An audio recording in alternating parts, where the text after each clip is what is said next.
going to be demonstrating a rolled biscuit.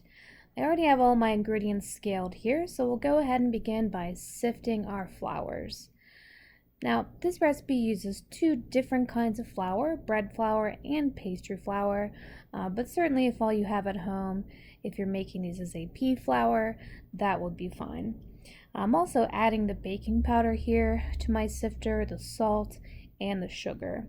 Sifting is important not just to make sure there are no clumps in our ingredients, but this will also help to distribute the leavening agent that we're using. So now that we have everything sifted, I'm going to begin cutting in my fat. I am using butter here, which I have already cubed into about 1/2-inch size pieces, and it is cold. It's important to make sure that your butter is cold here because this will allow us to work with it longer with our hands and prevent melting. Cold temperatures also inhibit gluten development, which is what we want here to create a tender, flaky biscuit. Now for the small batch of biscuits, I'm going to be using my hands. If you are making a larger production batch, you could use a mixer with the paddle attachment, but it's a lot easier to over mix using the mixer, so be careful and pay attention. Alright, so now I'm cutting in my fat using my fingertips. This method has a few different names. In this section we call it the biscuit method, but it can also be referred to as the pastry method or the rubbed dough method. We use the same method for making pie crust. I'm looking for pieces of fat that are about the size of hazelnuts here. I want to be really careful not to rub the fat in too much, or else our flour will become too coated in the fat. And if that happens, it's not going to be able to absorb any of the liquid that we're going to put in here. This is a common error that I see students make in class. So as you see, I'm just using my fingertips and thumbs to rub the fat into the flour, kind of smearing it to get nice shards. This will give us those nice flaky layers that you want to see in a biscuit. So you want to work relatively quickly because you don't want the heat from your hands to soften the butter too much. Another reason why I'm just using my fingertips. Once the fat is all worked in, I can go ahead and add my liquid. I'm using milk. You can add it all at once. I'm just going to begin combining this to form a dough. It's going to be a little sticky at first, but go ahead and keep mixing and allow all of the flour to absorb that liquid. I'm going to turn it out onto the table, continue to give it a few more folds just so that all this flour gets mixed in and the dough looks nice and uniform. It's important not to overwork the dough here also. Now that my dough is looking uniform, I'm going to just loosely shape it into a square to prepare it for rolling. Make sure your table is clean. Give it a wipe off before you dust it with your bread flour. Want to make sure you use enough bench flour to make sure your dough does not stick at all. Okay, I want to roll the dough out to about 3/4 of an inch. This will give you a nice sized biscuit. You're not going to need to do a lot of rolling here, so be careful that you don't go too far and get too crazy with the rolling pin. Really just a few passes here. Check your thickness with the ruler if you need to. Make sure that you can move your dough freely around the table before you begin cutting it.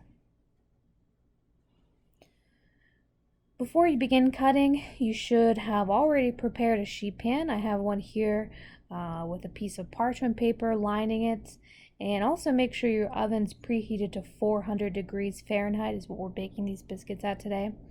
I'm using a 2.5-inch cutter for my biscuits. You could use any size you want depending on what size biscuits you're looking for, but you want to make sure that these are all consistent in thickness and size. This is going to be really important to make sure that they bake evenly. So when you're cutting here, flour the cutter using the same bench flour you use to dust your table. You want to make sure you're cutting straight down with no twisting. This will ensure a nice straight rise from your biscuits. When you're all the way through, you can twist it if you need to, just to remove it and release it. And then you should release it right onto your prepared tray. Also be careful not to touch the sides of the biscuits with your fingers. We don't want to compress any of those layers. So try to handle it only from the top and the bottom. So I am placing the biscuits pretty close together here. This will also help give them a nice rise, make sure they're nice and straight, and so they don't spread out too much. Now with your scraps, you can gently press them together, maybe give them one fold to make sure the dough is uniform again, and you should be able to get a couple more biscuits. Again, try not to overwork the dough too much. So these second or third roll biscuits, of course, they may not look as pretty as your first roll, but they will taste just as good. So make sure you use as much of the dough with minimal scrap as possible. So the last thing I'm going to do here before putting these in the oven is give them a milk wash. The milk wash will add a little bit of color to the tops, kind of give them a nice sheen. Okay, careful not to add too much milk. You really don't want it to be dripping down the sides or pooling around the bottom. I'm really just focusing it on the top surface of the biscuit. So these are now ready for the oven. So they'll bake for about 15 minutes, but color is really the key indicator of when these are done. So pay attention to them using, by looking at them. They should be a nice golden brown color. If you're not sure if they are done, all the way inside, pick whichever biscuit kind of looks the largest to you and just pull it open and look in the center and make sure the dough doesn't look raw. And this is again another reason why consistency is important here, so these will all bake evenly. So now that I have my fresh baked biscuits, I'm going to go ahead and I'll cut one open and I'll plate it. So you can see these are of course best served warm. Right away from the oven. If you're not going to be serving them right away, you could freeze these, tightly wrapped in plastic or in a freezer safe bag.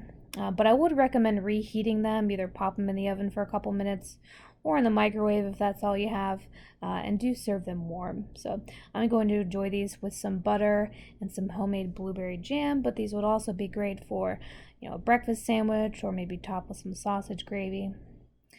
That's all for today. Thank you for watching and enjoy your biscuits.